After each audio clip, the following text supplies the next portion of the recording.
naannoleen biraas hooggantoonni biiroolee biraa pirezidantoonni yuunivarsiitii warri dhaabbilee idil addunyaas jiru waan ta'eef wanti an afaaniin haasa'u kun achirratti isaan laaluu akka danda'anii fi mata dureen ani dhiyeessu qulqullina barnootaa biiroon barnoota Oromiyaa akkamitti tarkaaffii haaraan fooyyessuuf akka hojjetaa jiru muuxannoo keenya dhiyeessinaa jechaadha. Wanta kana wanti dhiyeessinuuf kaayyoo afran tokko qaba.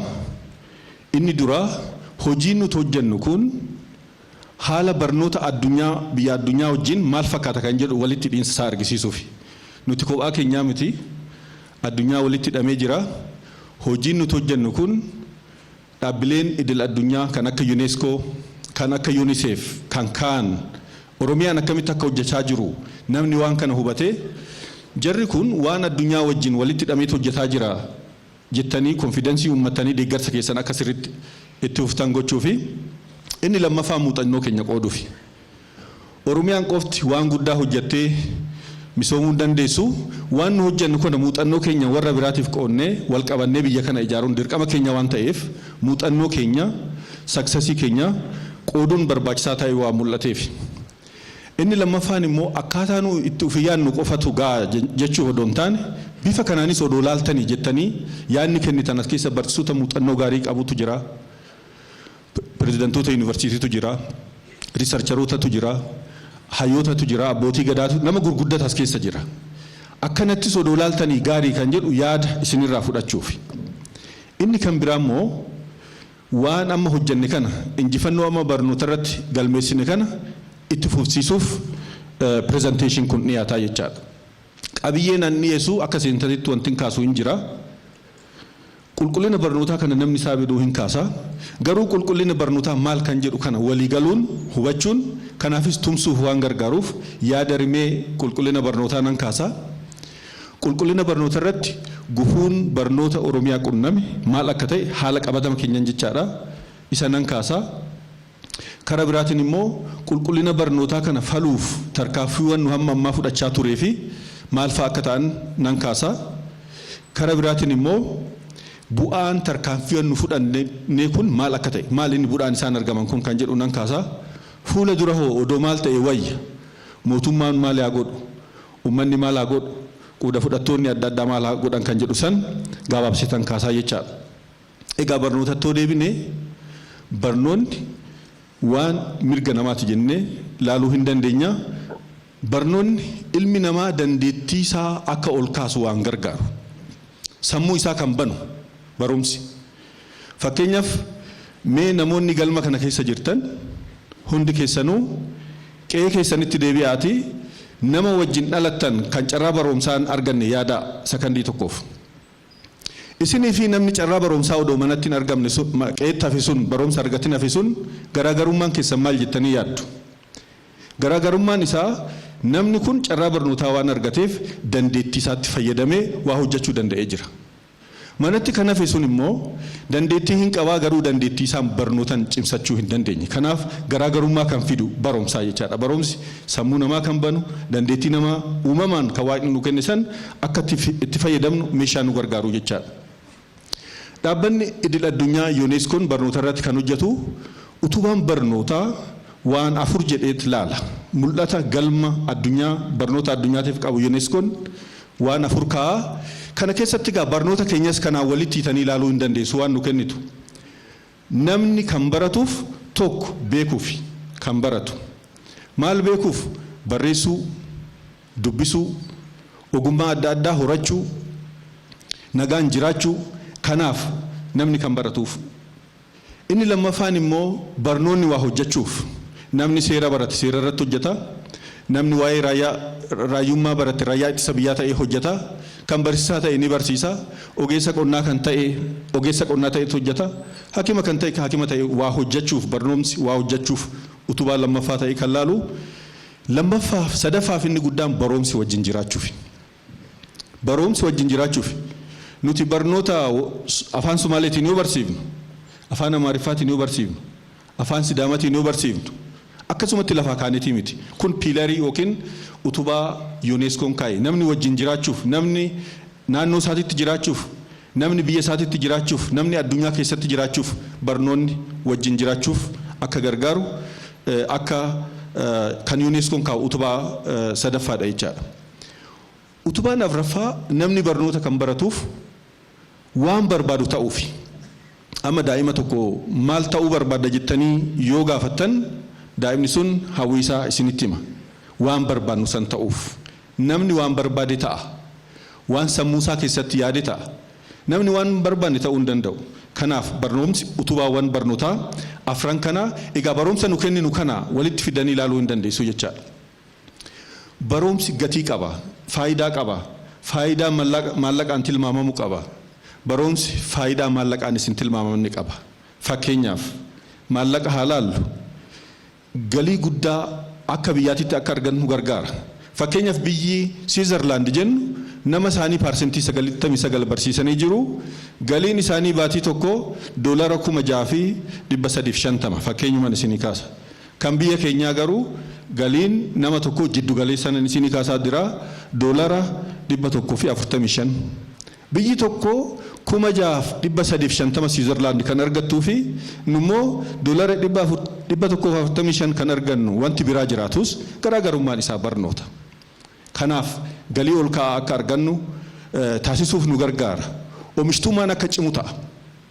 Namni oomishtummaan akka cimu yeroo tokko Kooriyaa deemee Kooriyaa kibbaa Hondaay kaampaanii kan jedhan konkolaataa sa'aatii 24tti konkolaataa hedduu akka oomishanan arge. Nu biratti garuu warshaan shamizii oomishu amma konkolaataa jaraa oomishu hin jiru. Piroojektuma ifa boruu kana irratti waan raajii argine yoo laallu. Humni namaa namni hin jiraa garuu namni hojjetu hin jiru jedhan. Barumsa. Kana garaagarummaa oomishtummaa humna oomishtummaa kan dabalu waan biraa muti barumsa. Guddina walirraa hin cine saffisaa fiduu akka dandeessu kan taasisu barumsa. Hiyyummaa kan hir'isiisuu dandeessu barumsa. Fakkeenyaaf Hindoo fudhattan addunyaa keessatti nama baay'ee bara tokkotti hiyyummaa hir'isuun kan beekamtu Hindi barumsaan fooyyee qabdi. Kanaaf barumsi hiyyummaa hir'isuuf illee tooftaan bira jiru barumsa malee. Barumsi waan maallaqaan hin lakkaa'amnes ni qaba. Akka namni jireenya gaarii jiraatu, fayyaa gaarii akka jiraatu, umriin namaa akka dheeratu kan gargaaru barumsa. Barumsi hawaasummaan namni akka wal keessa deemu, akka socho'u gargaara. Barumsi mootummaaleen dhaabbilee ciccimoo, dhaabbilee jajjabaa tajaajila kennan, tajaajila guddaa kennuu danda'an akka qabaatan gargaara. Barumsi rakkoo keessaa dafanii akka ba'an nama gargaara. Fakkeenyaaf Jarman lola addunyaa lammaffaan booda guutummaan guutumti diigamtee turte. Lafarraa dhabamtee turte. Garuu Jarman waan san deebistee Jarmanii har'aa kana ta'uuf yeroo itti fudhanne. Maaliif isaan uummata barate waan ta'eef, uummata jabaa waan ta'aniif kanaaf barumsi rakkoo keessaa dafnee akka baanu nu taasisa. Barumsi hawaasni bal'inaan sochii keessatti akka hirmaatu taasisa. Sochii uummataa keessatti, sochii lammummaa keessatti namni cimee akka gargaaru taasisaa. Akkasumaanis immoo hawaasummaan akka cimu barumsi ni gargaara. Egaa kana hoo jennee barumsi faayidaa waan jenne san akka kennu qulqullinni barnootaa kennamuu qaba. Barumsi qulqullinaan kennamuu qaba. Qaqqabummaa waan tokko garuu qulqullinaan kennamuu qaba. Qulqullina barnootaa kana irratti iskoolaroonni yookiin warri beektonni barnootaa waan baay'ee wal mormu, waan baay'ee haasa'u garuu kan UNICEF kun kan namni itti walii galee fakkaata. Barumsi waan sadiin ilaalamaa leecalloo adeemsa fi bu'aa isaatiin madaalama qulqullinni barnootaa. Yoo leecalloo jennu leecalloo keessatti waan sadi jajjabaa ilaaluu dandeenya. Tokko namuma baratu sani qulqullinni barnootaa kan isarraa dhufuu qaba. Booda maal akka ta'e nan kaasa. Inni lammaffaan naannoo barnoonni itti kennamu irraa kan ilaalamu ta'a. Sadaffaan qabiyyee barnootaa. Qabiyyeen waanuma barataan akkuma nyaatni namni nyaatan jiraatu kana qabiyyee barnootaa sani kan namni ittiin baratu. Bu'aan kanaa maal ta'a? Adeemsi immoo adeemsa keessatti kan laallu haala baruuf barsiisuti. Barsiisaa akkamtu barsiisaa, mala maaliin barsiisaa kan jedhu saniin kan ilaalamu. Kun yoo walitti dhufe bu'aatu dhufaa jechaadha. Bu'aan ogummaa waan ta'e namni qabatee bahu, akkasumaanis immoo beekumsa waa beekee waa ittiin hojjetu fi jijjiirama qalbii akka bu'aatitti ilaalama. Kanaafuu qulqullina barnootaa yoo jennu leecalloo adeemsa fi bu'aa dhufuun kan walitti qabamee ilaalamu jechaadha. Egaa barumsi barataa yoo jennu barataa akkam? barataa dammaqee barbaachisa. Barataa fayya qabeessa barbaachisa. Barataa waa nyaatee barbaachisa. Barataan nyaachuun nyaanni namni nyaatu kunii fi yaanni namaa walitti dhufaa jedhu baayolojistoonni. Barataan beela'ee daree keessa taa'uu dammaqee barachuu hin danda'u. Kanaaf barataa dammaqe barumsa isaatis itti gaafatamummaa fudhatu. Kanaaf nyaata dhiyeessina hojjennu barataaf nyaata dhiyeessina wanni jennuuf barataan beela'ee barachuu waan hin dandeenyeef. Kanaaf barataa dammaqee barbaachisaa. Egaa qulqullina barnootaa kana maal akka hojjetaa jirru booda walitti hiitanii akka laaltaniifan. Inni lammaffaa naannoo manneen barnootaa.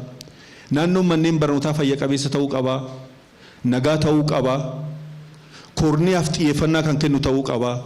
Faasilitiin adda addaa jiraachuu qaba. Kan barataan ittiin barachuu danda'anii. Kanaaf booda kanaafis maal goone kan jennu kana booda laaluu nu dandeessu. Kara biraatiin immoo qabiyyeen baratu kan barataan baratu suni qabiyyee sun barreessuu, dubbisuu, herreguu waan jireenya isaatiif ta'uuf keessaa qabaachuu fayyaasaa kan eegu jiraachuusaa sirriitti mirkaneessuun barbaachisaadha. Qabiyyee irratti adeemsa keessatti barsiisan haalaan leenji'e. Barsiisan mala barsiisummaatiin leenji'e. Akkaataatti barataa barsiisu beeku. Tooftaa barsiisuu kan beeku jiraachuu qaba. Yoo kun guutamee qulqullinni barnootaa jijjiiramni qorqalbii yookiin immoo attitude kan jennu kun jijjiiramuu ni danda'a. Ogummaan dhufuu ni danda'a. Beekumsi dhufuu ni danda'a jechaadha. Kunoo wal simatuu baatee rakkoo ta'a jechaadha. Ija kanaan yoo ilaallu biiroon barnoota Oromiyaa qorannoo bal'aa geggeessee jira. Qorannoo saayintifik ta'e geggeessee jira. Waan geggeessee san keessaa dookumentii bal'aa hojjetee jira. Achi keessaa kan nu laalle inni dura qulqullina barnootaatiif rakkoo kan nuti ta'ee argine leenjii barsiisati. Haala barsiisaa keenya rakkoo akka qabu laalle. Inni lammaffaan naannoo manneen barnootaa rakkoo akka qabu laalle. Barataan waggaa 3 dura qorannaa kana kan geggeessine barataan daasii keessatti bakkeen baratu jira. Manni barumsaa mana kitaabaa kan hin qabne hin jira. Laboraatoorii kan hin qabne hin jira. Manneen barnootaa keenya yoo ilaaltan baay'ee rakkoo kan qabu akka ta'e mijaa akka hin taane laallee jirra. Qabiyyeen barnootaas rakkoo akka qabu. Qorqalbii yookiin jijjiirama sammuu barata irratti fiduuf qabiyyeen keenya gahaa akka hin taane akkasumaanis immoo barattoonni qophii akka hin taane keessumattuu aanaalee gammoojjii keessatti bakkee roobni xiqqaatu barataan waan nyaatu bakka hin qabnetti rakkoo akka ta'e. Qophiin barataan qulqullinni barnootaa kan gaafatu san barataan qophii akka hin qabne akkasumaanis immoo garaagarummaan qabu barataa walumatti qabneetu hundaa barsiisna tokko bahee waliin dorgomee akka deemu gochaan turre garaagarummaa dhabuun isaa faayinaansiin barnootaa baay'ee rakkoo akka ta'e qoranna. Yeroo nu qorannu sanitti maallaqa haala barnoota Oromiyaa kana jijjiiruuf kan nuti herregne qarshii biliyoona 64 ture waggaa 3 dura. Qarshii biliyoona 64. Yeroo san bajanni mootummaa naannoo Oromiyaa waliigalli biliyoona 55 ture. Kan barnoonni gaafatu kan bajata mootummaa naannoo ol ture jechaadha yoo sanitti. Amma yoo herregne baay'ee ta'uu danda'a. Kanarraa kaanee yoo akkas ta'e akkamitti barnoota Oromiyaa kana jijjiirra kan jedhu teenyee yaaduu jalqabne. Waan kana jijjiiruu kan dandeenyu barnoota ajandaa mootummaa gochuu qabnaa jenne. Akkamitti ajandaa mootummaa goona? Rakkoo kana mootummaatti argisiisuun nurra jira. Rakkoo kana ajandaa paartii keenyaa paartii nu bulchuu paartii badhaadhinaa gochuu qabnaadha. Ajandaa kana ajandaa uummataa gochuu qabnaadha. Ajandaa kana ajandaa dhaabbilee miti mootummaa dhaabbilee dhuunfaa namoota as keessa jiran kan gumaacha guddaa godhan gochuu qabnaadha. Namni kun eega nu hubatee booda yaada haaraa tarkaanfii haaraa beeksisuu qabna kan jedhu qabannee kaane. Mootummaa keenyatti dhiyeessinu isin warri barnootaa kuni akkasumaan jettu malee homaan hojjettanii nuun jedhan kabajamoo pirezidaantii Shimallis waraqata qorannaa sana itti argisiise. Malli hin jiraa naan jedha. Isaan yaadatu malli hin jiraa. Bajata mootummaatiin qofa waan kana hin milkeessina jechuun rakkisaadha. Mootummaanis garuu waa ni gumaachaa. Haa ta'u malee tajaajila lammummaa kanatti yoo fayyadamtan waan baay'ee jijjiiruu dandeessu kan jedhu. Waa'ee tajaajila lammummaa yaada isaanirraa dhufee kaabinee keessatti mari'atamee caffeen ni mirkanaa'ee leenjiin irratti ni kennamee tajaajila lammummaa kanatti biiroon barnoota Oromiyaa haalaan fayyadamee jira. Kallattii taa'isaniin jechaadha. Mootummaan labseen dhaabbannee bareellaa baay'ee hojiitti seene. Kuni walisoo irratti waajjiratti labsamee jira, leenjiin itti kennamee jira, walisoo irratti hoo yaadattan tajaajila lammummaa kuni kan bareellaa baatee deemu pirezidantii keenya. Kan duuba jiru kun muummicha ministeeraa keenya. Looreetiin addunyaa pirezidantiin keenya gaafa walisotti waan kana bareellaa baatanii hojii jalqaban. Miidiyaa hawaasaa irratti wanti tokko naanna'aa ture yoo argitan. Jarri kun hojiin beekuu bareellaa baatee deemuu jedhan. Waajjira keessatti taa'atii biyya hoogganaa jennaan isaan baanii bareellaa baatuu jedhan. Jarri wanti bareellaa baatuuf idaa waan dhufu beeku. Barnoota keessatti waan dhufe ilaalaa. Isaan labsanii jennaan uummanni hin ka'e. Humnaan, qabeenyaan, maallaqaan kan amma isinii gabaasu kun kan seektara barnootaa qofa. Qarshii biliyoona 5.2 uummanni gumaache. Biliyoona 5.2. Kun kanarraa wanti baratan waan baay'ee jira. Hoggansi gaariin hoo jiraate, hoggansi yaada qabu hoo jiraate, uummanni keenya hoggansa wajjin ta'uusaa kanaan mirkanaa waan biraa miti. Yoo tokko namni walga'ii irra taa'eeti uummanni nu wajjin jiraayii jedha. Uummanni jiraachuusaa kanaan ala maaliin mirkaneessa? Waan mootummaan jedhe siduu kan jiraa. Atuu muummichi koo, atuu pirezidantiin koo bareellaa baattee jirta, anis wajjinan jira jedhee kana walitti qabee jira. Kana eega argine booda waan tokko kan bara kana hojjannis kan duraan hojjannis walitti kaafne hamilee waan nu kenneef haalli mootummaa keenyas haalli uummata keenyas waan tokko nus kaasnee jirra. Tokko initiatiiviin yookiin immoo tarkaanfii fudhanne dursuma hoggansi jijjiiramaa kun eega hojii jalqabe kan jalqabne fakkeenyaaf rakkoon keenya tokko leenjii barsiisaa wajjin wal qabata jennee jirra. Leenjii barsiisaa irratti jijjiirama fiduu akka qabu laallee inni lammaffaan naannoo manneen barnootaa jijjiiruun qulqullina barnootaatiif akka gumaachuu banne naannoo manneen barnootaa jijjiiramuu akka qabu yaada finne inni sadaffaan sagantaan nyaataa hamma humni keenya eeyyametti hamma deeggartoonni keenya eeyyamanitti jalqabuu qabaadha. Biyyi tokko sagantaa nyaataa kana barataa guutuuf kennu kan akka Fiinlaand kan akka Biraaziil barataa hundaafuu kennu. Fuula duras barataa hundaa walii ga'uun hin jiraata ta'a garuu amma bakka rakkoon jirurra bakka carraa qabnurraa ka'uu qabna jennee jalqabne piroojeektii ifa boruu. Yaadni piroojeektii ifa boruu kuni boodanan kaasaa yaada pirezidantii keenyati. Piroojeektiin ifa boruu manneen barnootaa fooyyessuuf keessattuu manneen barnoota sadarkaa lammaffaa fooyyessuuf garaagarummaa fiduuf dhufee jira. Qabiyyee barnootatti irratti ammaaf hunda jijjiiruun baay'ee ulfaataadha qabiyyee barnootaa. Hojjechuun dadhabamee miti. Fakkeenyaaf barnoota gadaa yoo jijjiiru karikilamii isaa barataa jiruuf kitaaba maxxansinee nama leenjisuuf miliyoona 600 ol gaafata. Barnoota 5-6 jijjiiru kan herrega. Jijjiiru rakkoo miti beekumsi rakkoo miti garuu faayinaansii guddaa kitaaba maxxansuu nama leenjisuu barsiisaa leenjisuu baay'ee gaafata. Haa ta'u malee waan tokkoon jalqabna jennee waa'ee barnoota sirna gadaa ilaallee jirra. Barnoota sirna gadaa maaliif barbaanne? Bu'uura keenyatti deebi'uufi. Namni qalbii isaatiitti akka deebi'u, aadaa keenyatti akka deebi'u, saayinsii wajjin wal qabatee akka deemuuf isarraa kaanee jirra. Karikulamiin barnoota kutaa 9 amma hojjetamaa jira, sirriitti hojjetamaa jira hir'ina isaa. Kaanis itti deemna. Akkasumas immoo aadaa dubbisuu kan duratti haasaa koo keessatti kaa'isanii namni dubbisuu qabaadha. Namni sarara takkaa lama Facebook irra jiru ka'ee walitti wacaa oola. Baay'ee gadi fageessee dubbisuu akka qabaatu, aadaa dubbisuu kana fooyyessuu akka qabnu, afaan fooyyessuu akka qabnu. UNESCOon duratti akka utubaa tokkotti maal kaasee hawaasni wajjin jiraachuu qabaa jedha. Wajjin jiraachuuf barata namni kanaaf afaan barbaachisaadha. Nuti immoo akka keenyatti biyya federaalizimii dhugaa ijaaruuf deemna waan ta'eef kanaafis barbaachisaadha. Ogummaafis barbaachisaadha. Faayidaan afaan baay'eetiin barachuu maal jedhaati mee Google godhaa faayidaa gara 20tu jira. Faayidaa 20 san tokkoon asitti isiniin kaasu ilaaluu ni dandeessu. Kanarraa kaanee warra tarkaanfii kana eegafinne booda maal mee jijjiirama qabatama maal harka qabnaa jennee isinii kaasuu nan danda'a. Tokkoffaa barsiisa irratti waan jalqabne. Barsiisaan nu harka jiru 200 ol. Barsiisaa 200 olii kana yoo hin leenjifna jenne. Guyyaa tokkotti nama kana geejjibnee maateriaalii tireeningii goonee leenjisuu hin dandeenya jennee teenyee herregne. Ulfaataa ta'uusaa laalle. Xiqqoo leenjisaa jennu sabjektii tokkoon garuu barsiisaa amma simannurraa ka'uun wayyaa jenne. Waggaa 3 dura barsiisa irratti. Kanaaf maal goonee dura boordii jijjiirre. Boordiin kolleejota keenya bulu pirezidantoota yuunivarsiitii as keessa jiran kana isaan akka hoogganan goone. Akkasumas immoo qabiyyee namoonni ittiin leenji'an ni jijjiirre. Mujuloota jedhama. Mujuloota kana ni jijjiirre. Itti aansinee namoota barsiisaa ta'uu malan haalattiin isaan filannu ni jijjiirre. Qabxii isaanii fakkeenyaaf nama 7,000 galmaan keessaa nama 4,819 filanne qormaata kennine qabxii isaanii irratti dabalee jechaadha.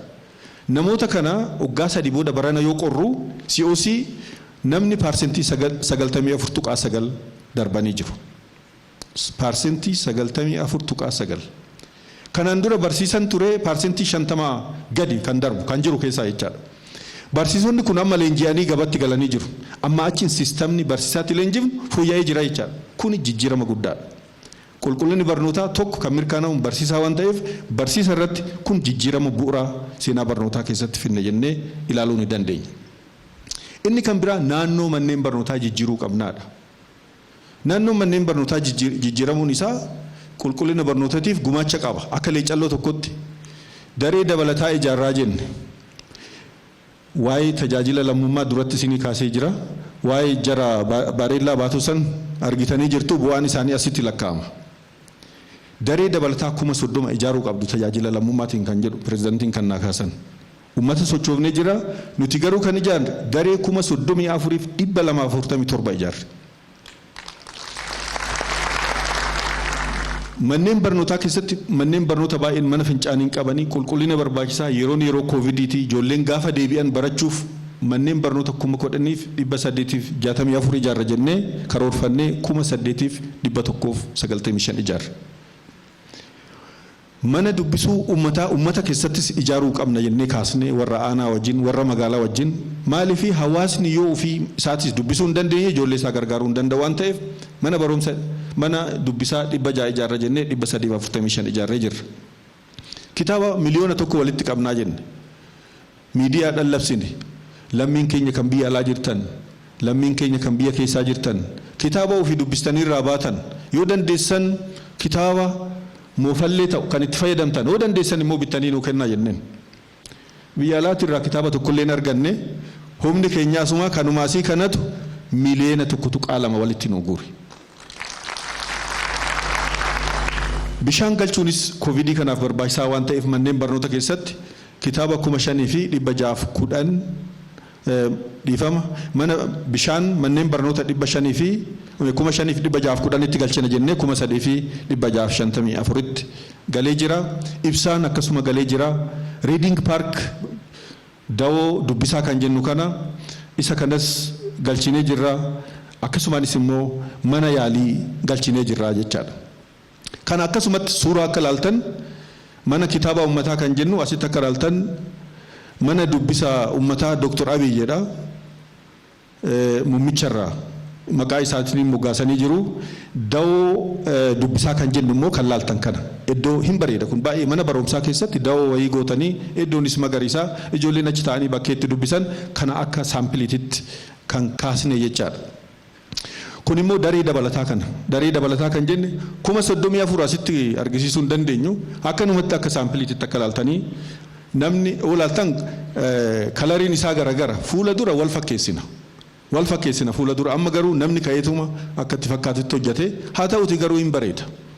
Waan saampilii tokko kan fudhanne kun badhaadhinis kunoo kan mana barumsa dhuunfaatinis namoonni kan ijaaran manneen barnooti kun as keessatti booda gizee badhaasaman hin dhageessu namoota dhuunfaatiin kan ijaarama manneen barnootaa kun paartiin keenya supervisiiniin bayeetti akka carraa kun namni dhuunfaa tokko ijaaree mana kana nu eebbisaa jennaan hoogganaan paartii keenyaa yoo eebbisu asitti argitu jechaadha.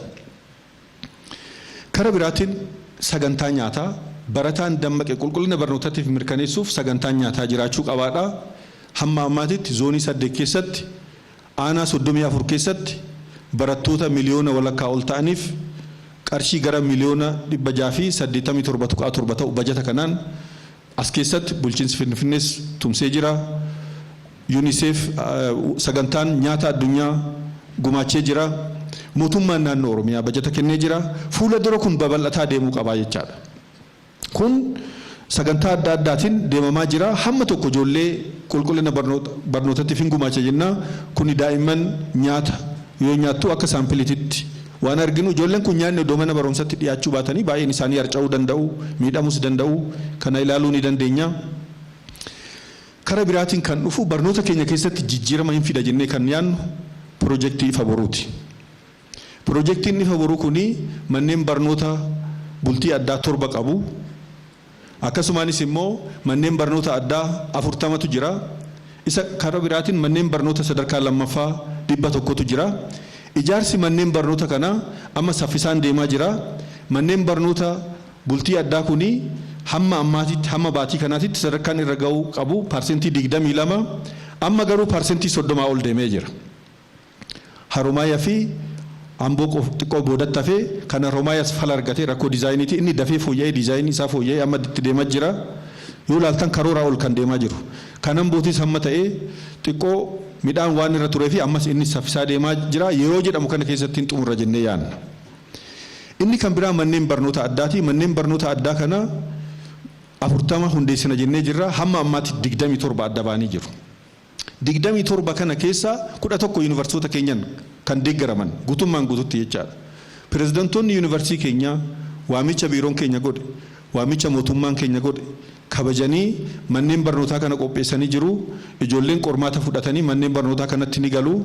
Pirezidantoota yuunivarsiitii keenyaa kana waan gumaachaniif yoo tokko loona galatooffattan. Egaa waa'een piroojeektii ifa boruu kun ajaa'iba piroojeektiin kun. Akkanumatti mana ijaaruu miti piroojeektiin ifa boruu.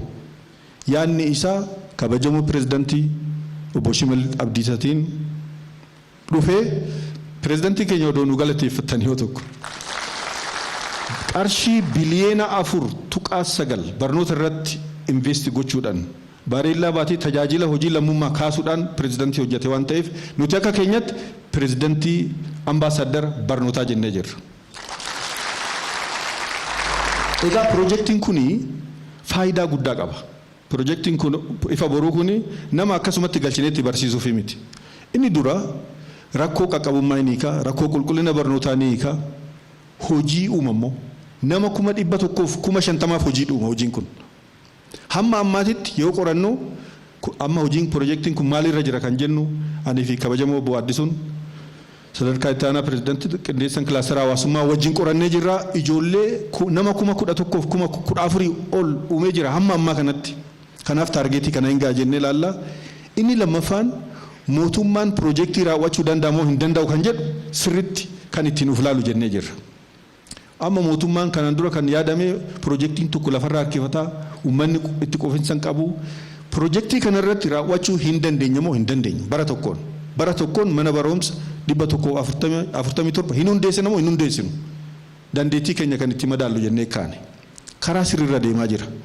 Karaa biraatiin immoo dandeettii kontiraaktaraa biyya kanaa hin cimsinaa.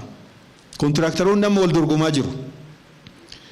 Konsaltaatota jabaa hin baasnaa jennee ilaalaa jirra. Maaliif mootummaan keenya mootummaa misoomaa waan ta'eef misoomni fuula duras itti fufa waan ta'eef qophiitu ta'aa jira. Amma qophii guddaa humna uummataa jirra. Teeknooloojii ceesisu duraan halkan kan hojjetu chaayinaa qofa. Wooda suura irratti sinifan argisiisa halkan hojjechuun jalqabamee jira biyya kanatti. Halkan hojjechuun jalqabamee jira. Piroojeektii saayitii 107 amma haaraa hojjetamaa jirurraa warri gorsitootaa teeknooloojiidhaan achitti guyyaa guyyaan hojii hojjetamu gabaasuu jalqabanii jiru. Egaa piroojeektiin ifa boruu gaafa beeksisnu kana ture yoo kana beeksisnu miidiyaa nu argisiisnu hojii siyaasatiin hojjetan nuun jechaa turan. Hin sobduu jedhan. Nuti garuu hin sobnu waan dubbannu hin hojjenna akkanatti beeksisaa turre. Egaa hamma piroojeektiin kun deeme isinii kaaseen jira. Suura irratti ilaaltan kunoo halkan hojjetamu ilaala. Halkan ibsanii hojjechuun jalqabamee jira biyya kana keessatti. Aadaan hojii jijjiiramaa jira. Piroojeektiin ifa boruu hojii jijjiiraa jira. Kun amma kan laaltan suuraan kun piroojeektii baatii 2 dura jalqabame. Daree barnootatti kun sadarkaa kanarra ga'ee jira. Laala piroojeektiin kun akkamitti akka hojjetamaa jiru. Piroojeektiin ifa boruu kun daree barnootaa duratti diizaayinii keessatti ilaalaa turtanii xumuramaa jira akkuma laaltan. Akkanatti saffisaan deemaa jira. Kun ijaarsa tokko hammam akka bareedu qulqullinni isaa hammam akka eegamaa jiru saayitii tokko irratti gorsaa tokkotu jira. Sirriitti piroojeektiin kun hordofamaa kan jiru ta'uusaa ilaaluu ni dandeessu jechaadha. Kun ijaarsa kan bara darbeeti miti kan baatii 2 dura jalqabamee kaayyoo barnootaa fooyyessuuf deeme. Inni barnoota gadaati. barnoonni gadaa duratti isinii kaasee jira. Barnoonni gadaa namni walitti bu'iinsa akkamitti akka hiikuu dandeenyu, daa'ima akkamitti akka guddisuu dandeenyu, mirga dubartii akkamitti akka kabajuu dandeenyu, naannoo wajjin namni akkamitti jiraachuu akka danda'u, saba biraa wajjin uummanni akkamitti akka jiraachuu danda'u, aangoo akkamitti akka walirraa dabarsuu danda'u kan barsiisu. Barnoota idileen dura akkaataatti barsiisu kan qabu, waan hunda kan qabu. Kuni kitaabota, kuni warra garee sun as keessa jira. Amma Dr. Alamuu Haayiluutiin hoogganama dareen kuni isaanis as keessa jiru, nu galatoofadhaan. Kun immoo mana barnoota addaati. Manni barnoota addaatis kan qophaa'e saampiluma kaafne malee kan duratti isinii kaase 27 manni barnoota addaa akkanatti qophaa'ee jira. Godinaan magaalaan yuunivarsiitiin kan qophaa'ee ni jira. Kun kitaabota yoo walitti qabnu, kitaaba ganna walitti qabni san namoonni kitaaba guuranii fidanii, asumaanis warri biyya alaa jirtan ummanni as jiru kana hojjetaa jira. Isinis gargaara, ala teessanii ummata keessaniif seenan kun isin bira darbuu waan danda'uuf gumaachuu qabdu jedhee asumaan ergaa koo na dhagaa jiru waan ta'eef dabarsaatiifan jira. Kara biraa hojiin tajaajila lammummaa kun kitaaba qofaa miti. Namni barsiisonni keenya wanti isaan galatooffannuuf barattoonni isaanis galateeffachaa turanii, dhiiga kennaa turanii, biqiltuu dhaabaa turanii. Koovidiin yoo dura dhufisan sodaa guddaa ture akkuma yaadattan. Bahanii hiriira bahanii uummata barsiisaa turanii, ijoollee harka qabeeyyii gargaaraa turanii, hojiin tajaajila lammummaa bifa adda addaatiin ibsamaa akka ture kaasufanii. Barattoonni keenyas asirratti kan laaltanii barattoonni keenyas hojii tajaajila lammummaa kennuu jalqaban. Waan biraan qabnu jedhanitti yuunifoormii isaanii qormaata ofixan barataa biraatiif kennan. Waan ittiin barreessan kennanii. Kanaafuu ijoollee keenya keessattis hojiin tajaajila lammummaa deemaa jira. Kara biraatiin Oromoon ummata ofitti qaba. Oromoon biyya kanaaf jirma. Waan jirma ta'eef ummata biraa wajjin biyya dimokiraatawaa taate, biyya federaalizimiin dhugaa taate ijaaruuf hojjetaa. Kanaaf afaan Somaalee jalqabsiisnee jirra, afaan Affaar jalqabsiisnee jirra, afaan Amaariffaa duraanuu barsiisaa jirra, afaan Sidaamoo barsiisnee jirra. Kun immoo wanti nu hojjennu kun lafuma kaanee waan hojjennee miti. Waan UNESCOon kaa'ee, UNESCOon uummanni utubaan barnootaa tokko barachuun wajjin jiraachuuf waan jedhuuf haala addunyaa wajjin walitti hiinee kan laalledha. Kuni kan laaltan namichi asitti jiru kuni warra Affaar wajjin, asitti federaalizimiin dhugaa warra Sidaamaa wajjin, asitti warra Somaalee wajjin yoo hojjan yoo dubban waan kan hojiitti yoo kan argisiisu jechaadha. Egaa kana eega jedhe booda xumura irratti maal odoo ta'e wayyaa barnoonni kuni akkan duratti isinii kaase hin jalqabne malee waan hojjechuu akka dandeenyu argisiisuu malee waan baay'ee jira. Ammas gana investimentii guddaa barbaada, barumsi ifaajjii guddaa barbaada. Maal odoo ta'e wayya kan jedhu inni dura ummanni ammas hawaasni keenya humna guddaa kan qabu si waan taateef barumsa irratti cimuu qabna, deeggarsi keessanitti fufuu qaba. Rakkoon barnootaa ammas hin hiikamne ganaadha kan jedhu jira. Inni lammaffaa mootummaan ammas investimentiin barnoota irratti godhu cimuu qabaadha. Kan biraa mootummaan akka biyyaatitti mootummaan waan barnoota irratti taaksii bilisa odoo godhe, qonnaan bulaaf akkuma tiraaktira bilisa godhe, barataan daftara hin qabu, daftara bitachuu hin danda'u, kitaaba maxxansinee nama biraan ga'uun gatii guddaa gaafata. Wanti barnootaaf barbaachisu akka biyyaatitti taaksii irraa bilisa ta'e gaariidha. Barsiisota keenya qabeenyi keessan duratti isinii kaaseen jira. Sammuu keessanii fi namni isin uumtan biyya hoo bulchu, biyya hoo jijjiiramu argu kana kan isin qobsu malee maallaqa miti. Kanaaf barsiisonni keenya ifaajjii guddaa akka gootan hojii amma hojjetaniif galata guddaa isinii qabna. Akkasumaanis immoo biiroon barnootatis tiimii cimaa qabna, tiimii jabaa qabna. Hojii keenya yeroo hundaa hojii haaraa itti fufsiisuu qabna jechuun barbaada. Ulfaadhaa, galatooma.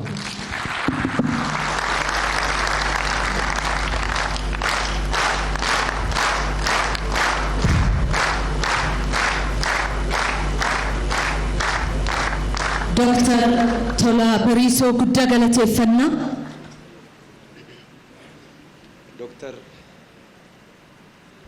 ዶክተር ቶላ በሪሶ የክልላችን ትምህርት ቢሮ ኃላፊ በጣም ጠለቅ ዘርዘር ስላለው የመጀመሪያው የውይይት መነሻ ሐሳብ እጅግ አድርገን እናመሰግናለን። ዝናሽ እስቲ ወደዚህ ጠጋ በይና አንድ ነገር ልንገርሽ። አንድ ጊዜ ምን ሆነ መሰላችሁ? አንድ ተማሪ ስሙ አበበ ከበደ ይባላልና የወላጆች የትምህርት ቤት ቀን ይሄ ካርድ የሚሰጥበት ቀን ነው ሰኔ 30 እና ተማሪዎች ተሰብስበዋል። አንደኛ፣ ሁለተኛ፣ ሶስተኛ የወጡ ተማሪዎች ይሸለማሉ። ትልቅ ስነ ስርዓት ነው። እዛ ላይ ልጁ ከአባቱ ጋር ቁጭ ብሏል። ስሙ ቢጠራ ስም ሲጠራ አንደኛ የለም፣ ሁለተኛ የወጣ ሶስተኛ የወጣ ላይ የለም፣ 4 5 15 20ኛ የወጣ 30ኛ 40ኛ ልጁ ስሙ አልተጠራም። ወደ መጨረሻ አካባቢ አንድ ሰው አካባቢ ሲቀር ልጁ ተጠራ። አበበ ከበደ ዝም ብሎ ቁጭ አበበ ከበደ ዝም ብሎ ቁጭ ብሎ አባትየው ግራ ገባ። አበበ ከበደ ከዛ አባትየው እንዴ አንተ አበበ ከበደ አንተ አይደለም እንዴ አትሄድም እንዴ ይለዋል። አዎ አበበ አንተ አይደለም እንዴ አትሄድም እንዴ ታዲያ ከበደስ አንተ አይደለም እንዴ አንተ ሳትሄድም እንዴ ያለው አባቱ። ምን ማለት ነው? ወድቋል ልጁና አብረን ነው የወደቅነው ማለቱ ነው አባቱ። ብቻዬን አይደለም። ምን ለማለት ነው? ትምህርት ሲወድቅ ሁሉም ነገር ነው የሚወድቅ፣ የሚተርፍ ነገር የለም። አሁን ያለንበት ውጥንቅጥ በሙሉ የትምህርት ውድቀት ያመጣብን ጣጣ ነው። ይሄንን ለማረም ነው የገዳ ስርዓት የኛው ዕውቀት ቢሞከር ብለን ያመጣ ነው። እባካችሁ ይሄ ትልቅ እርምጃ ነው ብዬ ነው በግሌ ወስደውና የምዕራባውያኑን የትምህርት ስርዓት መንገድ ላይ ጥሎን አይተናል። በራሳችን ኢንዲጂነስ ናውሌጅ ወይም በራሳችን ዕውቀት ደግሞ አዲስ ጉዞ እንጀምራለን። የኦሮሚያ የትምህርት ትንሳኤ፣ የኢትዮጵያ የትምህርት ትንሳኤ። ጳውሎስ በርሲሳ ዋን ተኤፍ ዋይን በርኖታው ኩን ስሪት ይሳገላ። አዎ አስተማሪ ነኝ፣ መምህር ነኝ። እውነት ነው። ረኮ አመ ጀዳሜ ከነ ፍሩዳፍ ቢሮን በርኖታ ኦሮሚያ ሞቱማን ናኖ ኦሮሚያ ሆጅሌ ጀጀቦ ሆጀቻቲ ከነ ጅሩ ኢታንሱን ሞ ከንያቱ akkuma duratti jedhame piroojektota garaagaraa keessumaa manneen barnootaa 100 akkasumas immoo kan bultii sanaa torba kan ijaaramanii fi kanneen kana fakkaataniif dhimmicha irratti kan xiyyeeffatu waraqaa qo'annootti dhiyaata. Kanaafuu obbo Bultoosaa Hirkoo ogeessadha biiroo barnoota Oromiyaatti isaaniin kabaja guddaa gara waltajjiitti affeerra. አቶ ቡልቶሳ ህርኮ ወደዚህ መጥተው ስለ አዳዲስ የትምህርት ስራ አሰራሮች፣ መመሪያዎች ማብራሪያ ይሰጡናል። እንግዲህ እንደ ስማቸው ነው፣ በትምህርት ነው እንግዲህ ትንሽ ምን እንደገፈውና እናመሰግናለን።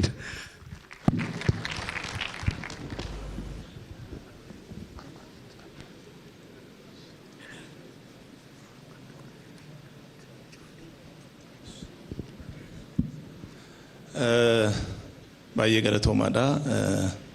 Hunduma keessanuu kabajaaf ulfina guddaa isiniif qaba. Hojiin hanga ammaatti biiroon barnootaa hojjete maal akka inni fakkaatu argineerra. Hojii kana hojjenne jennee akka biiroo barnootaatti yeroo ammaa taa'aa hin jirru.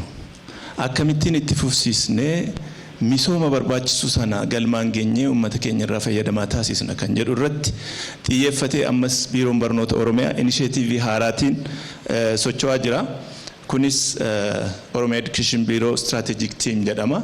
Waa'ee hundeeffama isaa fi progressiin inni irra jiru maal fiduuf jira kan jedhu san waan gaggabaabaa siniif hin kaasuu yaala. Dhiyeessiin koo paartii lama qaba. Inni jalqabaa waa'ee strategic team kana muuxannoo masaa qaamni biraallee akka inni fudhachuu danda'uuf nutis akkamittiin akka hojjechaa jirru mootummaan illee akka nu hubatuuf kana biraatti immoo manneen barnoota amma special non boarding secondary school qaamota adda addaatiin qabaman kana akkamittiin itti fufsiisuu dandeenya maal yaadameera mana qofa ijaaruun gahaadhaayi kan jedhu irratti xiyyeeffannee hojiilee hojjetameeru sana hin dhiyeessina. Mana barumsa bultii addaa sadarkaa lammaffaa amma ijaaramaa jiru bara dhufu yeroo inni dhufu akkamittiin foon godhate lubbuu horate tajaajila barbaadame sana bira gahuu danda'a kan jedhu istiraatiijiitii yaadnee akkamittiin bira geenya kan jedhu san waan gabaabaa kaasuuf yaala. Akkuma beekamu life is a collection of movement jedhu warri falaasfoonni jechuudha. Movementiin hin jiru taanaan ilmi namaa jiraata jechuun hin danda'amu. Movementiin jira taanaan immoo jijjiiramatu jira. Addunyaan keenya akkuma beekamu jijjiirama baay'ee saffisaa ta'e keessa jirti.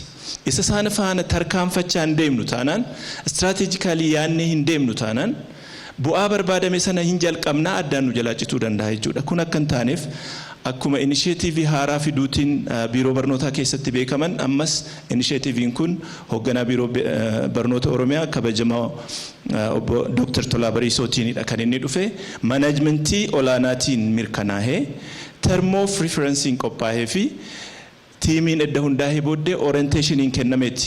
Tiimiin kun kan inni hundeeffame jechuudha. So tiimiin kun yeroo hojiitti seenu action plaanii term of reference kan iddoo sadiitti qooduudhaan kan inni qopheeffate. Inni jalqaba manneen barnoota initiative haaraa kana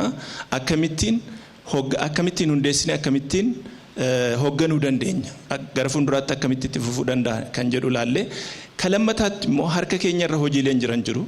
Isaan kan akkasumatti qabannee karuma baramne deemnee fagoo deemuun hin danda'amu waan ta'eef isaan kan akkamittiin ilaalle like cybernetics theory jedhu faranjoon self regulating mechanism ufumaa uf ilaalee uf haaromsaa adjust uf gocha haalatti deemuu danda'u sistema sana establish goone maal ilaalla jenne feesii lammaffaa irratti barnoota idileen duraa yookiin barnoota sadarkaa tokkoffaan duraa barnoota geessotaa keenya barnoota naannoo horsiisee bulaa barnoota fedhii addaa kolleejjota keenyaa fi hujmaatuma biiroo keenyaa humna qabnu kana akkamitti more coordinate goone bu'aa caaluuf qopheessinee tajaajila nurraa eegamuu fi mishinii nu kenname sana galmaan geenye guddina biyyi keenya barbaaddu sana bira geenye isa jedhu san akkaataa kanaatiin karoorfanne jechuudha.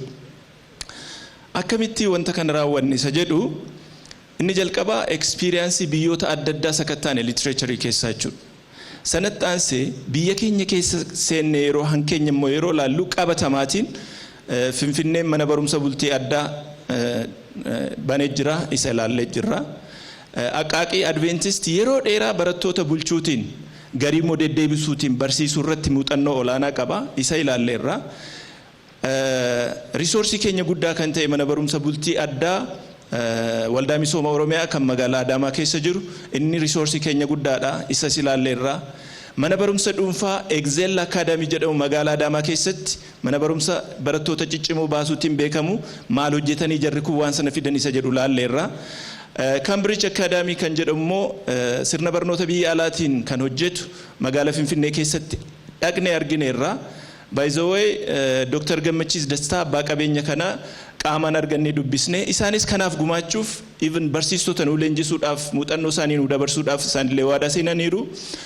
As qofatti hin dhaabbanne mana barumsa bultii addaa bakka adda addaa kan qaban jiru. Fakkeenyaaf Haadis Alamaayyoo Foundation kan jedhamu naannoo Amaaraa keessatti magaalaa Dabra Maarqositti kan hojjechaa jiru jira. Isa sana kan hoogganan His Excellency Dr. Sintaayyoo fi Dr. Antene kan jedhaman isaaniin arganne Dr. Atnaafoo Amin isaaniin arganne isaaniin mariisisne akkamittiin establish gootan maaltu sin mudate rakkoon keessan maali ciminni keessan maali isa jedhu isaanirraa baranneerra.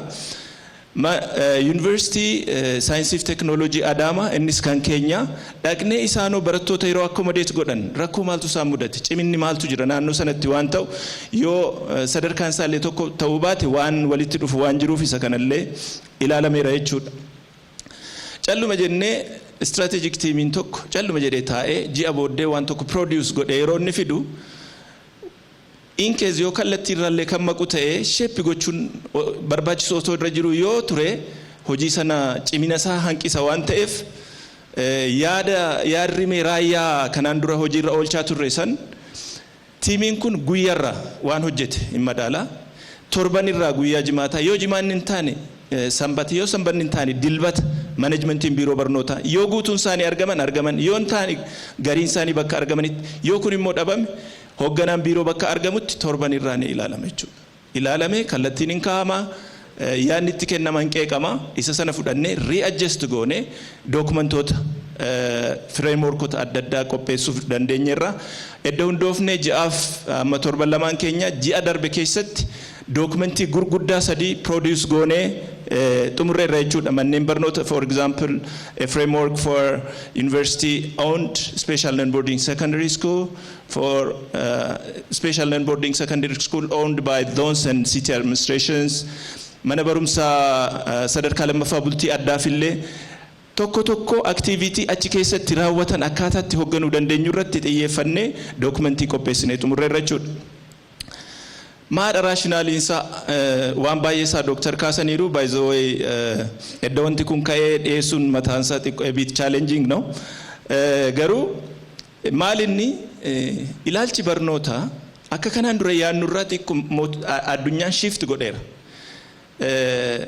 hawaasa fi dinagdee beekumsa irratti hundaa'e horachuun gahee barnootaa edda ta'ee bubbuleera look kuni question is sustainability biyya itti fufsiisuuf misooma keenya itti fufsiisuuf barnoonni cimuu qaba barnoonni immoo amala isaatiin enterprise hawaasummaati jedhama enterprise hawaasummaa yoo ta'e immoo kan qaama tokkoo miti qaama adda addaa hirmaachisuu qabna that's why we collaborate with universities zoonii fi bulchiinsota magaalaa faana kan nuti collaborate goone kanaaf partnership baay'ee qabna barnoota irratti kan hojjetan gara 171 kan ta'an partnership qabna isaan kana faana hojjenna isaan faana responsibility share goone conducive learning environment ijoollee keenyaaf uumne achi keessatti immoo culture establish goone am by the way mana barumsa odaa keessatti culture established ta'ee culture salphaa miti nuti immoo isaan irraa barannee manneen barnoota kana keessatti culture haaraa yoo uumne isa kana immoo akka wave bishaanii babal'isaa yoo kan deemnu ta'ee aadaa keenya aadaa hojii keenya illee jijjiirree biyya keenya guddisuu hin dandeenya misooma fi badhaadhina fidamuu barbaadamu sana fiduu hin dandeenya jennee itti amanna jechuudha amala maalii qabu manneen barnootaa kun yoo jennu bulchiinsi isaanii maali boordiitiin bulu kan yuunivarsiitota mana tokko keessatti boordii lama barbaachisu waan ta'eef boordii ma yuunivarsiitiin akka bulu kan recommended ta'e hanzoonii fi kan mana barumsa bultii adda hanzoonii fan bulchiinsota magaalaa bulchaan godinaa fi kantiibaan magaalaa akka bulchan kan mana barumsa bultii adda kanas kan bulchan isaanuma ta'u jechuudha akka boordiitti walitti qabaa ta'anii jechuudha eenyuuf itti waamamni isaanii itti gaafatamummaan isaanii eenyuuf kan jedhu university keessatti appropriate vice president manni barumsaa sun vice presidentii tokkoof itti waamama jechuudha nuti duraan academic vice president jennee ture university irraa feedback yeroo fudhannu academic vice president inappropriate miti gaafa jedhan the appropriate vice president kan university filate san akka ta'u jennee kan biraa finance isaallee university matu danda'a kan university kan zooniif bulchiinsa magaalaa zooniimaaf bulchiinsa magaalaa danda'a kan mana barumsa bultii addaa immoo biiroo barnootaatu danda'a jechuudha humna namaa yeroo horannu barsiistotaa fi hoggantoota akkamittiin filannaa examination qorumsa qofaan ogummaa bakka sanaaf barbaachisu namni sun qabamoo hin qabu yoo qabaate qorumsa sana darbee namoota competent ta'an deploy goone naamusa isaanii sansaka isaanii ilaallee akkaataa kanaatiin finne because ijoollee baay'ee ciccimoo jennu warra egeree biyya kana nu harkaa fuudhan jenne warra yaannu itti oomishna waan ta'eef of eeggannoo kanaatiin deemna inni lammaffaa kontiraataan isaan qaxarra biyya keenya keessatti sirni civil service biyya keenya namni takka mana keessa ol seennaan gadi bu'uun rakkoodha seerri keenya badaa nama gadi hin baasu hojjetee dhiise so hanga seerri keenya wanna ta'utti nuti barsiistota kontiraataan qaxarra sababni isaa maaliif reinforcementiidha jechuudha namni deliver gochuu hin dandeenye ijoollee keenya namtichaaf sanaaf jenneen ajjeesnu akkaataa kanaatiin kan deemnu ta'a so waa'ee curriculumii reef Dr. Tolaan kaasaniiru ture manneen barnoota kana keessatti yeroo laallu except academy Cambridge academy sanarraa kan hafe hundumti isaanii kan isaan hojjetan curriculum framework biyyi kun qabduunidha maal godhanii modify godhanii itti fayyadaman nuti sanuma recommend goone manneen barnoota experience fooyyessuu qaban keessa mana barumsa bultii addaa fi mana barumsa excel sadarkaa lammaffaa isaan irraa barsiisota ciccimoo barsiistonni kun by the way university barsiisuutiin is experience qabu isaaniin keessaa filannee isaan orientation kennine akkamittiin sirna barnootaa kan nu bocuu danda'u nu bocoo osoo hin ta'in akkamittiin enrich gochuu danda'u kan jedhu irratti walii gallee chapterii isa jalqabbaa guyyaa kaleessaatti deliver godhaniiru jechuudha across every subject maaliif kan chapterii jalqabaa baasanii mana barumsaa iftaan jalqabuuf jenna soo hamma chapterii guutuun dhufutti barattoonni ta'anii eeguun danda'anii soo chapterii jala jalaatiin kennine isa sanarratti barsiisaa guutaa deemna jechuudha. Barnoota keenya keessatti ni initiative maal galchine kan jedhu foreign language department sadarkaa lammaffaa irratti kuni baay'een beekamu ingilifi duraanuu jira garuu afaan arabaa afaan chaayinaa afaan french dhaabbataa miti gara fuulduraatti qoratamee afaanota biraas kan ittiin barannu ta'a manneen barnootaa keenya keessatti introduce goon kuni koostii nutti hin dabaluu nama biyya alaatiif inni barsiisna carraa hojii isaaniif uumnaa jennee kan yaadne rakkannu miti istiraatejii mataa isaa danda'e qaba biyyoonni gurguddatan kun nurratti as faca'anii biizines sentarii isaanii gatii taaneef afaan isaanii nu barsiisuu barbaadu isaan duraanu opportunity kanatti fayyadamne afaan isaanii barree nuti immoo carraa hojii keenya isaanii irratti babal'ifachuuf akkaataa kanaatiin design goone jechuudha waan haaraan dabalame extra co-curricular department inni kun amma barnoonni sirna gadaa akka saabjettiittidha kanarraa hafi sadarkaa lammaffaatti immoo indigenous knowledge ummanni keenya baroota dhufaa darbaa keessa siyaasa isaa diinagdee isaa fayyaa isaa qonna isaa walitti dhufeenya isaa konseptii guddaa ta'eetiin bulchaa tureera garuu saayinsiin taane nuti amma leadership yoo fudhanne transformational leadership servant leadership ethical leadership jenne theory konseptii baay'ee biyya alaarraa guurreetti rakkachaa jirra otoo gada leadership jenne wanta kana itti fayyadamne biyyoota addunyaafiyyu waan qoricha ta'u as keessaan dhabamu so ijoollee kana yoo kana kan barsiisnu ta'e ijoolleen kun brilliant jenneerra egeree wanta kana qoratanii addunyaafuu kan gumachuu danda'an ta'u jennee yaanna kana biraatiin amma biyya addunyaa gara tokkotti deemaa jirti kaalchariin liqinfamaa jira nuti immoo as kanatti aadaa keenya afaan keenya keessatti barsiisnee at keessatti sustain gochuudhaaf kan karoorfame the other point is vocational guidance and career counseling kuni akka biyya keenyaatti hin jiru biyyoota guddatan keessa kuni jira nu sadarkaa lammaffaa keessatti maaliif kana jalqabuun nu barbaachise amma osuman assessment homaa otoo gaggeessin namni harki caalaan as keessa jiru carraamaan iddoo hojjennu sana kan jirru natti fakkaata sababni isaa yuunivarsiitii yoo galle carraadha dipaartimentii yeroo filannu carraadha malee namoonni fedhii isaanii fi dandeettii isaaniitiin ilaalamanii haallitti kallattii qabatanii hin jiru nuti immoo kana kutaa 9 irraa kaasne at least ijoollee keenya akkaataa gahumsa isaaniitiin kallattii qabsiisne yoo deemne moor bu'aa qabeessa taana kan jedhu sana kaasuuf approach kamiitiin barsiisna new approach maal finne kan jedhu we will create linkage with industries barumsa daree keessaa teoriitiin baay'ee guutamna yeroo baay'ee teorii dubbisuu baay'ee rakkannaa sammuu keenya rakkisna barnoonni keenya illee ulfaataan taasisnuuf sababni isaa sana so industry wajjin link goone amma giirii baratee kutaa keessatti giiriin akkatti hojjetu university keessa dhaqee yoo kan ilaalu ta'e barumsi sun isin salphata hubannoon isaa isin jabaata inni yaan now and then inviting prominent professors subjectoota adda addaa irratti professorota baasii guddaa otoo hin baasiin face to face ta'uu danda'a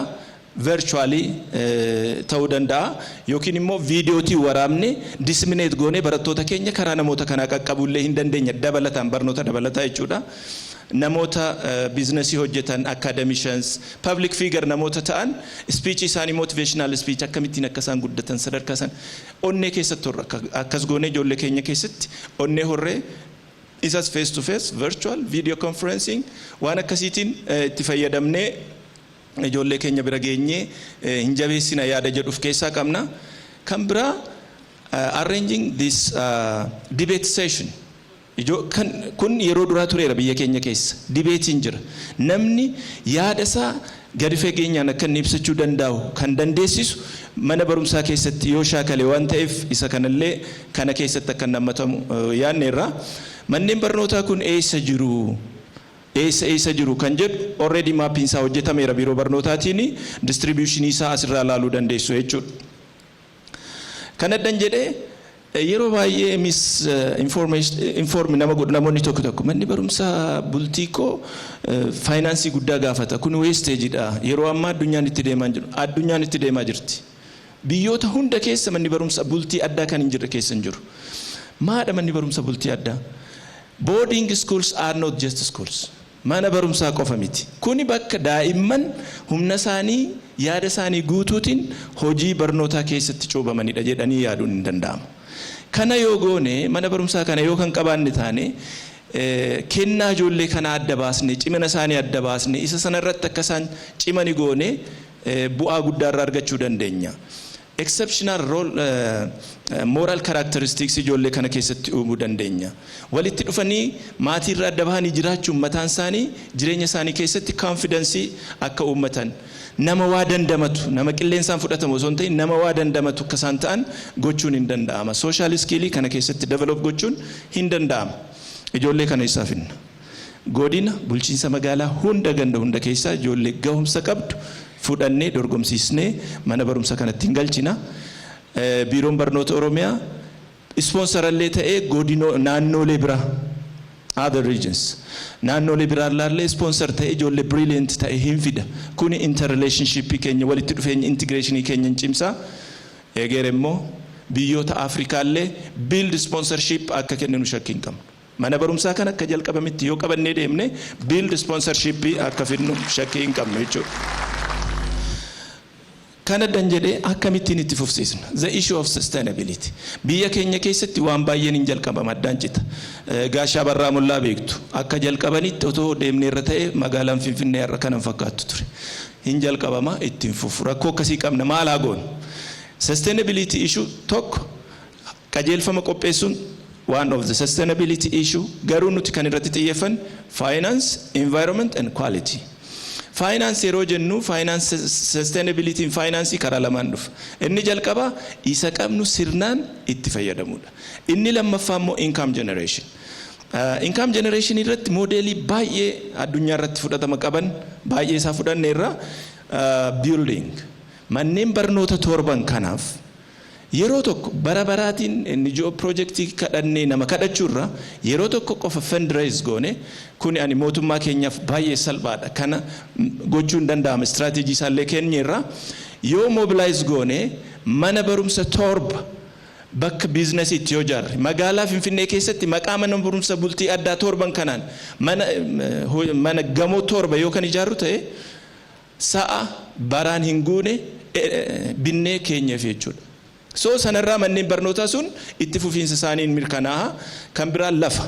Waa'ee lafa akkamidha yeroo lafni ka'u akka nuti waan lafa hin qabnetti Oromiyaan mana barumsa kanaaf miti kan biraafu kan ga'u qabdi. Garuu aayidiyaan keenya maali? Manni mana barumsaa sun mana barumsaa masanaatti hidhamee jiraachuu qaba jedhamee gatii yaadamuufidha. Irraa fagaatee bakka lafni jiru kennamee fi modern farming achirratti akka uummanni baratullee taasisne double standardiitiin wantoota adda addaa hojjechuu dandeenya. Parental involvement isa booddee detailii sanan kaasa. Partnership capacity building itiin akka marreefu sinii kaase ka Cambridge School partnership wajjiniin dhufne nu leenjisu barsiistota nu leenjisu technology introduce godhu kanas tarsiimoo isaa keenya irraa trust fund biyyoota adda addaa faana hojjechuun hin danda'ama. Manumti barumsaa kun investor akka inni ta'uu barbaanne investment keessa directly seenee maallaqa akka inni qabaatu gochuun hin danda'ama. Service akka adda addaa akka inni gurguru gochuun hin danda'ama. Gara fuulduratti barattoonni as keessaa bahan barattoota biyya bulchan kan addunyaa bulchanidha jennee yaadna. Isaan kun aluminii kana yoo itti fayyadamuu dandeenya manneen barnoota akkanaa torba miti 7,000 horachuun akka danda'amutti amanna. Then qabeenya qabanillee rent gochuun danda'ama. While we are talking about the environment, physical and psychological environment injira isa kanallee sirriitti ilaalleerra isa baay'een kaasu waa'ee quality kaasuun barbaada. Quality definition isaarru addunyaa irratti waliin galamne baay'ee rakkisaadha.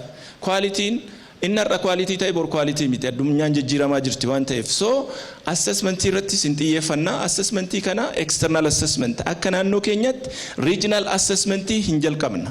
Akkam goone jalqabna hayyoota qabna universitoota keessa isaaniin coordinate goone qorumsa qopheessine manneen barnootaa kun sirnaan deemaa jiru moo hin jiran kan jedhu ilaalaa kan deemnu ta'a jechuudha.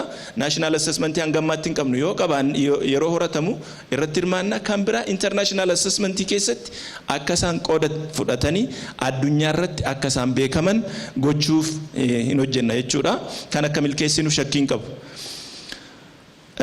Kuni responsibility sharing model jenne mana barumsaa kanatti fufsiisuudhaaf responsibility sharing model kana ufuma keenyadha kan design goone phase inni jalqaba image building phase jenne waggaa shan of keessaa qaba. Image building phase kana irratti maadha kan nuti goonu humna guddaatiin irratti hojjennee barattoonni hundi isaanii tokko otoo hin harca'in bakka barbaadan akka isaan gahaniin goona jennee abdii qabna. Yeroo kana goonu manni barumsaa kun hawwatamummaan san dabala amma baadiyyaa Oromiyaa mana barumsa kutaa 8 yoo dhattan hundinuu eessa galuu barbaadda odaa galuun barbaada jedhu. This is the image. Image kana build goone taanaan ijoolleen strive godhu so namoonni fedhii irratti horatu jechuudha waggaa shalkaman isa jalqaban duraa irratti asirratti kostiin mootummaa baay'ee guddaadha mana barumsaa ijaaruuf akkuma jenne biliyeena 4 asirratti ramadameera. gara fuulduraatti immoo barsiisota qaxaruun jira achi keessatti accommodationii sirreessuun jira kostiin isaa baay'ee olaanaadha so akkasumatti itti fufnee deemuu dandeenya muuxannoonni adda addaas kan nu argisiisu kun nu deemsisu so maal jennee second phase waggaa 5 lammaffaa irratti immoo cost sharing phase jenneen cost sharing phase maal share goona manni barumsaa duraanuu mootummaan ni ijaara sadarkaa lammaffaa isaan kana keessatti sababa manni barumsaa kun bultii ta'eef dabalataan kostii inkar godhe san maatii wajjiniin share goona jechuudha baasii maatii asillee numa jira baay'ee transportiin jira opportunity costiin jira dabalaa deema hammaatii zan asirratti share goona kam paartii sababa manni barumsa bultii addaa sun ijaarameef baasii bahu san share goona sadaffaa irratti garuu cost owning phase jenna xumura irratti waggaa 10 booda uummanni keenya barnoota bitachuu ni danda'a jennee amanna mootummaanis akkasittiin hojjechaa jira waggaa 10 booda I am sure uummanni keenya barnoota bitachuu ni danda'a then cost owning phase goona jechuudha yeroo kanatti uummanni kostii barattoonni sababa sanachi bulaniif baasan san ofiisaa cover gochuu hin danda'a naannoo kanatti kan jennudha mootummaan biraan hafu at least mindaa barsiisota relatively xiqqaadha waan ta'eef isa kana cover godha isa kan garuu barattoonni hiyyeeyyii yoo ta'an waan sana deliver gochuu hin dandeenye yoo kan jiraatan ta'e garuu dandeettii bakka sanaaf barbaachisu yoo qabaatan kan ta'e isaafis strateejii keenya irra kana keessatti adrees isaan goona jechuudha yaaddoon keenya guddaan tokko qofa yaaddoon keenya post secondary education muuxannoo amma excel irraa fi mana barumsa bultii addaa irraa hannuti arganne kanumaaf nu dhamaasaa baatanii university yeroodhaan nu is trash like hakka kanaati num madaalu yaada jedhan qabu so nuti maadha osoo ta'ee jennee kan yaadne Chinese model Chinaan universitoota ishee hunda rank gooteetti akkaataa raankii sanaatiin barattoonni top ta'an raankii isa jalqabaa keessa galu like amma Peking University hoggantoonni almost more than 80% kan isaan bahan kan China hogganan Peking University irraati so nutis mana university akkasii kana gara fuulduraatti yoo hin qabaatiin lafaatiin keenya nama lafattafa waan ta'eef kuni otoo itti yaadamee jenna maaliif kun kan ta'u manni ijoolleen ciccimoon iddoo hunda jiru naannoon hundi mana barumsa bultii qaba almost all yeroo amma naannoo Amaaraa magaalaa Dabra Birhaan keessatti maallaqa guddaatiin boarding schoolii ijaaraa jira maallaqa guddaatiin so ijoolleen dhufaa jiru akka biyyaatti itti yaadame wanti kun fala ni argata yaada jennu qabna kana yoo kan gochuu dandeenye taanaan abjuun keenya fagoo miti yeroo gabaabaatti isa yaadne biran geenya I hope Ministry of Science and Higher Education and Regional Education Bureaus will embark on. Thank you very much. Hangana yonjede nagaha galatoma fayyata hora bula.